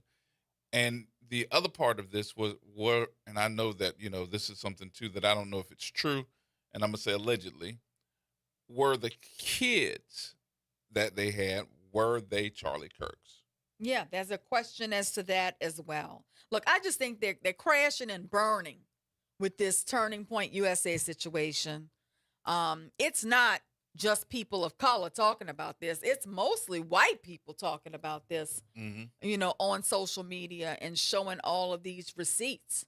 And many of them Republican and conservative Republicans who are outraged as this information is trickling out a little at a time.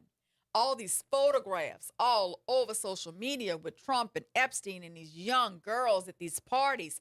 What adult white men are having parties with 12 and 13-year-old girls? Where is that appropriate? I really do think that this happens a whole lot more than what we're discussing. Well, it has not stopped because Jeffrey Epstein died. I think it's more so who's now. running the ring now. Who's running the ring? But I think it's more so now the fact that we have picked up on the word trafficking. So we're seeing a lot of young ladies, I'd say more so young ladies than men, that are being trafficked, that have that, what is the syndrome? The syndrome of being around somebody that's not going to do them well, and you're scared to leave them because they brainwashed you to the point that you believe that if you do leave them, that something's bad going to happen to you. Look. Or worse than what's happening to you. And it doesn't just end with Erica Kirk. Like, all of these people are interrelated. So it's publicly documented that Donald Trump and Jeffrey Epstein moved in some overlapping New York and Palm Beach social circles in the 1990s. There are photos and video footage of them at several social events together, even though Trump at first denied that he even knew him. Mm-hmm. Then Trump later publicly stated he had a falling out with Epstein and banned him from Mar-a-Lago. Right, had him kicked out. Right, and that's established social proximity between the two of them, all right? Then Melania met Trump in 1998. She, too, was a part of these modeling agencies that Epstein had, and it is alleged that Epstein introduced Melania to Trump. So as the conspiracy goes, they're saying that she too may be a survivor.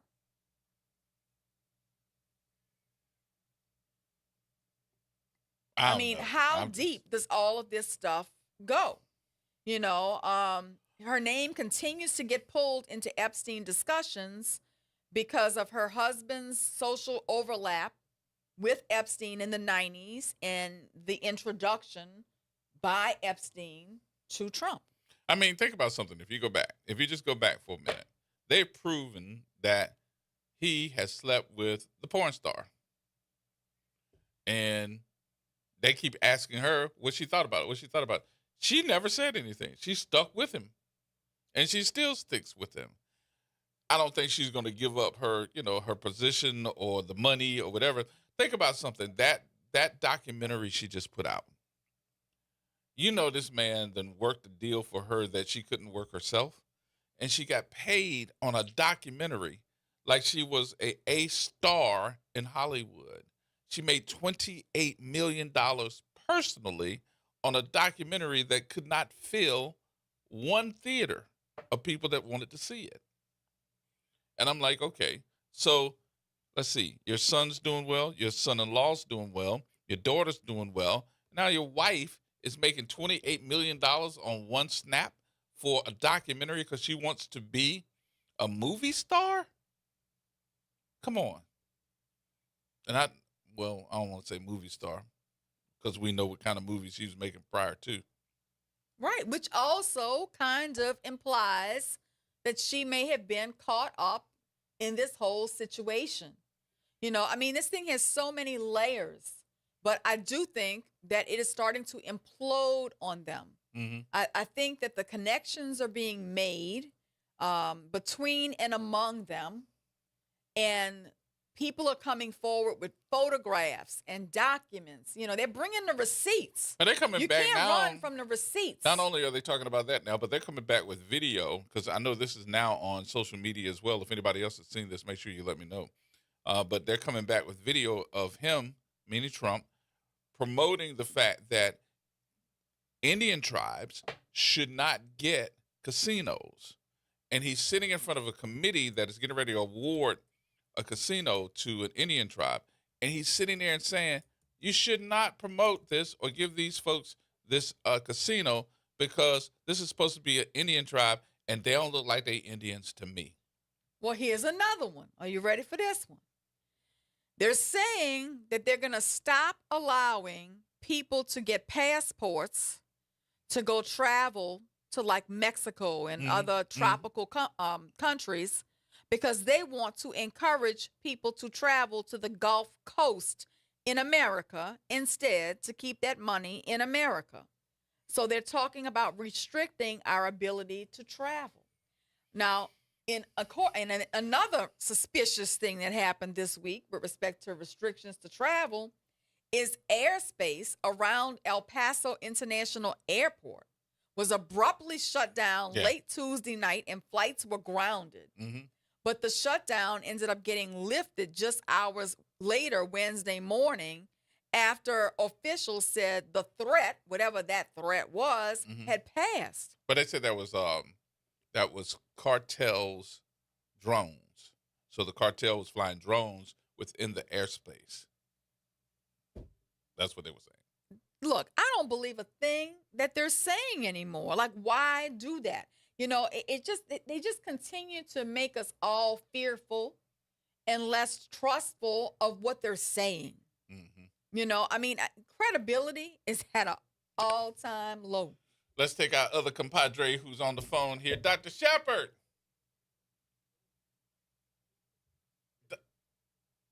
Dr. Shepard? Where is she? There she is. Hey, everyone. How y'all doing? Good. How you doing? I'm doing okay. I was calling in because I heard about this hot topic y'all was talking about. Which one? The one about Pam Bondi cutting the food on the floor of Congress. Yeah. Oh, my goodness. What did you think of that? Well, first of all, I think that she's guilty of something, not just the cover-up. I feel like that's something unnatural. That allegiance that she has is an unnatural allegiance to pedophiles. And so it makes me wonder if she was a victim or if she has done something or if her father has done something. And I heard you all say that she had been pictured with Trump as a child. Yes. And so I'm wondering if there's more backstory than we're being given about her connection with Trump. It probably is something else going on there. They seem to continue to pull people into high-ranking positions that are indebted to them or were in the same circles with them that are questionable. It's like a cult. It's a cult of pedophiles. I'll go ahead and say it seems like they keep putting up people who are clearly incompetent, but because they have an allegiance, then they're given powerful positions. And so you can see that is what her issue is too. But then, and also Kash Patel's thing as well. And some of Bondi's testimony is contradictory to what Kash Patel told us. Because at one point they told us in an initial hearing on the floor of Congress that it was Epstein acting by himself and they had no evidence of the people who were also involved. So they perjured themselves right there. But I think that it's clear that they're incompetent. Also, it's clear that Bondi does, what do you call those?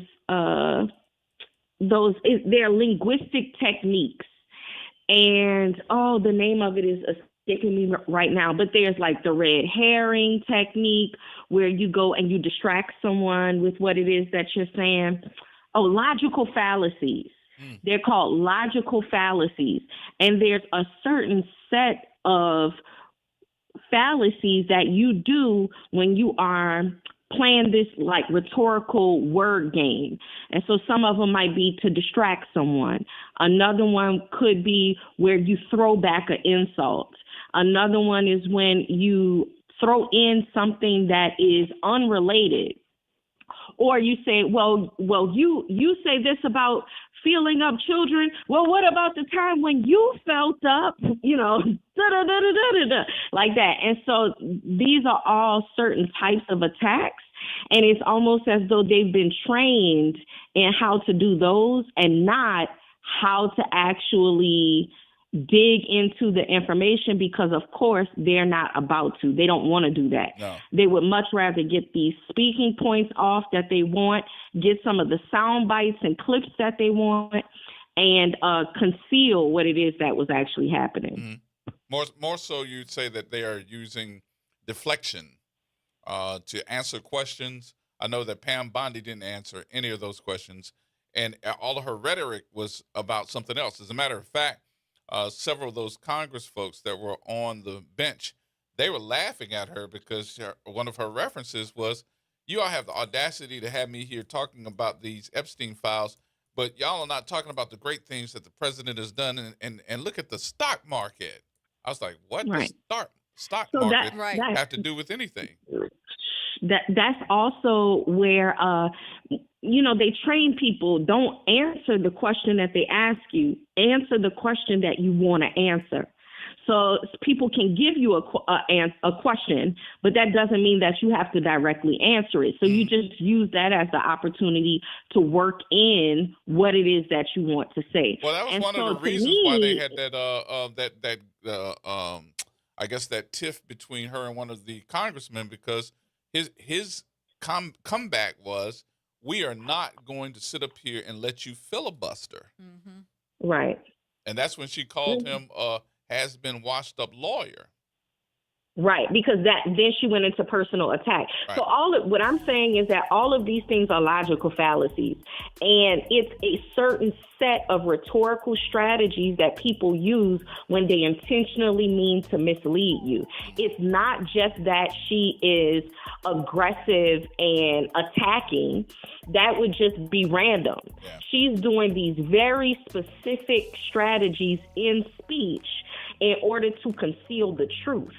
And this is almost like the same thing as how there are certain types of propaganda techniques that people use. And if you know propaganda, then you'll be able to spot it. Right. Well, logical fallacies are like that for language. And so if you know them, you'll be able to spot them. And there's like maybe a set of like 20 that you can learn right off the bat. And if you just watch that kind of hearing, you'll watch her go through them all, which then makes you think, well, then what are you hiding? This can't just be that you're this inept, and it can't just be a cover-up because Hold on, Dr. she Shepard. is being dragged. Hold on, don't go nowhere. Hold on just a minute here. All right, more coming up, Okay. y'all. Hold on. We'll be right back. AURN News. I'm Ebony McMorris. The House has passed the Republican-backed SAVE Act, a bill that would require Americans to show documentary proof of U.S. citizenship, like a passport or birth certificate, in order to register to vote in federal elections. The measure passed 218 to 213 and now heads to the Senate, where it's expected to stall because it would need 60 votes to overcome a Democratic filibuster. Supporters say the bill strengthens election security. Donald Trump has repeatedly claimed the 2020 election was riddled with fraud, even though the courts in multiple investigations found no evidence. Critics call this voter suppression. The Brennan Center estimates more than 21 million Americans lack ready access to citizenship documents. Only about half of U.S. adults have a passport, and the number drops sharply among low-income Americans. Civil rights groups warn that married women, seniors, rural voters, and communities of color could be disproportionately impacted. For AURN News, I'm Ebony McMorris. New Orleans, are you ready for a voice that says what you're thinking? Who that, you might ask? Arrington Gavin. That's right, I'm your guy, host of the Arrington Gavin Show, giving you so much filled with bold opinions, real conversations, and zero sugarcoating. We're going to be diving into the issues that matter, politics, pop culture, and all the above, unfiltered and unafraid. Catch the Arrington Gavin Show weeknights from 7 p.m. to 8 p.m., Monday through Fridays, right here on WBOK, what New Orleans is talking about. The National World War II Museum, located in the Warehouse District of New Orleans. The National World War II Museum tells the story of America's experience in the war that changed the world, why it was fought, how it was won, and what it means today. Visit them online at www.nationalww2museum.org for time tickets and safety information. What if just $50 could open the door to your new home? Godan's is inviting you to enter their Key to Your Heart house raffle, where one ticket gives you a chance to win a 3-bedroom, 2-bath home in the city of New Orleans. The drawing will happen on Valentine's Day, February 14th. Tickets must be purchased by February 12th at 11:59 p.m.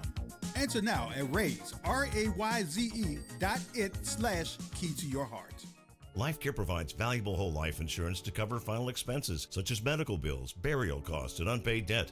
A final expense insurance policy is fast, easy, affordable life insurance that's available to anyone between the ages of 50 and 80. No medical exams, no lengthy questionnaires, and no waiting period. The application process is quick and easy. You can even apply without having to undergo a medical examination. Just answer a few questions and we'll do the rest. With the average funeral cost skyrocketing to $11,000 and Social Security only paying $255, you need simple, affordable peace of mind for you and your whole family. Don't leave behind unpaid expenses that, if left unattended, will burden your family tremendously. Benefits include a guaranteed premium that will never increase, a guaranteed cash value, and a guaranteed death benefit that can never decrease. To find out how you can get final expense insurance with a guaranteed lifetime rate lock, call LifeCare at 800-571-9955. That's 800-571-9955. 800-571-9955. If someone asks, Yeah! let them know you listen to WBOK. Here we go. The Reality Check on WBOK 1230 AM. All right, folks, right back at you. Dr. Shepard, I'm sorry, we had to take that break. I figured so. It's all good. But go ahead, please finish. Well, I was just gonna also say that I think that aside from the fact that they are clearly lying, we need more investigation into some of the big claims that are coming out. And one of those is the file where they talk about the fact that there was the limo driver who overheard Trump saying something about what he did to a young woman, and the limo driver wanted to pull over the limo and beat him up and fight Trump. Yeah. And then he winds up talking to the young lady who says that Trump raped her. And then the young lady is eventually found with her head blown off. And with the police saying that it looks like it could not have been a suicide. And then I believe it was ruled a suicide afterward. That is a really big claim. And when they tried to get Pam Bondi to say something about it, of course she deflected. And there's also another one where someone says that Trump was there and used to rape her, I think when she was pregnant, and she had her baby, and he was there when her uncle killed the baby. Like, it's like there are some big claims around Trump, and they need to conduct a serious hearing just about what pertains to Trump. They say that his name is in those documents over 38,000 times, and that's just the documents that we know of. So while they're asking for this big general thing to release these documents, that's important, but they need to have an independent commission examining only what Trump's role was inside of the Epstein files. And I also love the fact that the senator said, I'm not saying that, and Jasmine Crockett said, I'm not saying that he's a pedophile. What I'm saying is that he is very close friends with a network of pedophiles, right? But then also, too, he may be a pedophile, and that's what it is that those documents show. Additionally, in the documents, it also proves that there is copious amounts of deaths and that they may have been cannibalizing people. And there is some mysterious information in there about them wanting vats of sulfuric acid, which they think might have been to dispose of bodies. And so obviously this probe doesn't go deep enough. And also, I like the fact that Suzette said that Bondi needs to be disbarred and removed, and this should also take out Kash Patel. And in real terms, it should also take out Donald Trump. There you go. I agree with everything she said. Yeah. Thank you, Dr. Shepard. Well put. Well put. Thanks, y'all. One of the things that is just I'm enjoying, though, watching is Candace Owens. Yes, indeed. Being a turning point whistleblower. Now, that has got to be one of the craziest turns on your social media timeline. That she is the one now blowing the whistle on all of these other people. That's pretty rich. That is pretty rich. They always leave you, but they always got to come back, don't they? When they come back, we be like, we don't want you. I don't know. All I know is I'm starting to develop a whole list of some of these folks I wouldn't mind fighting in the street. Have mercy. You know, something's gonna blow up. Something's gonna blow up, and she probably would do it too, Dr. Shepard. She probably. I know would. she needs it too. Girl, look, Christy Nome, Ghislaine Maxwell, Pam Bondi, Laura Loomer, and Megyn Kelly. then the sweetheart deal they gave to Ghislaine Maxwell. All of that has to be investigated. Yep. Absolutely, and the list goes on. There we go.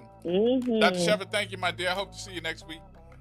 Okay, you will. I love hearing y'all. I love listening. I'll see y'all soon. All right, dear. Thank you much. That's going to wrap things up for us. We got to go. It's time to go. I'll see my peeps, my cousins, my friends at the Zulu Ball. On tomorrow. And I will see y'all at Namtok. And I will see y'all, hopefully, we'll be at the London Ghetto Gallia Hall. In London Ground. Yep. The Ghetto Gallia Hall. And we're going to do it. We're going to do it. We're going to do it. For all those that are interested, because my phone's been ringing off the hook here today. I got a whole bunch of text messages from folks that got my cell phone number.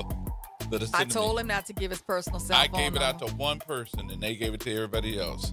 And they sending us. So if you know anybody that needs to have that conversation about the DMV and food stamp building on the West Bank, off the West Bank Expressway, make sure you give us a call, 504-810-3995. Happy Mardi Gras. Y'all take care.